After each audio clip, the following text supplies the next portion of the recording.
Depuis des décennies, il faut noter que l'Afrique est au cœur d'un conflit qui tue ses citoyens ou aussi sa population.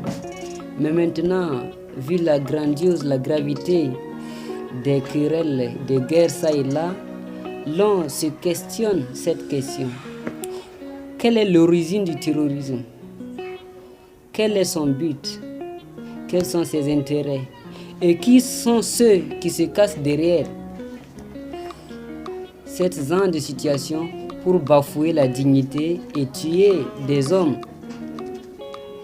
juste pour des profits illicites? D'abord, il faut noter que le terrorisme n'est que l'autre face de l'impérialisme. Étant un produit occidental, il est conçu de façon cosmopolite dans l'optique d'avoir un monde unipolaire, d'où les USA, derrière eux l'Europe.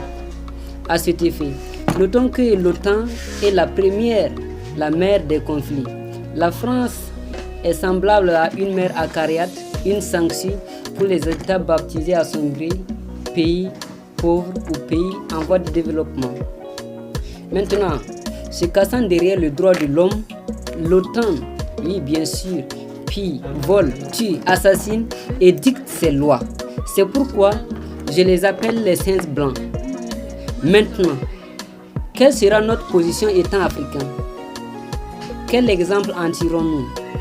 Thomas Sankara a affirmé que l'impérialisme, oui, au travers de ses dialectes, ses idéologies, ainsi que dans sa presse. Maintenant, je tire mon chapeau à ces dirigeants de l'AES, en l'occurrence le patriotisme de notre jeune capitaine Ibrahim Traoré. Rappelons-nous au moment où les sanctions de l'AES étaient sur table à l'ONU. C'est grâce à la Russie que les sanctions étaient annulées suite au pouvoir de son droit de veto. Sur ce, pourquoi ne pas remercier, acclamer et féliciter la grande Russie de Vladimir Poutine? Jour et nuit, pour se départir du joug colonial, nous devons lutter à tout prix. Gloire à la population de l'AES, gloire à ces trios Ibrahim, Tiani et Goïta. Victoire aux pays qui se battent.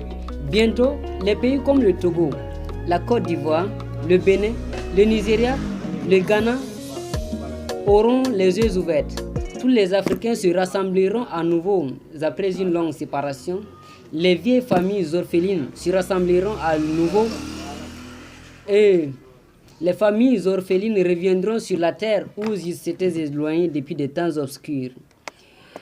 À bas les idéologies de notre président Faure Gnassingbé Eyadema, à bas Alassane Ouattara, à bas Ahmed Bola Tinubu, tout comme Bazoum et Damiba.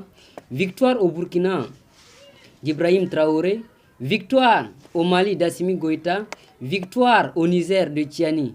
La patrie ou la mort, nous vaincrons. Je vous remercie.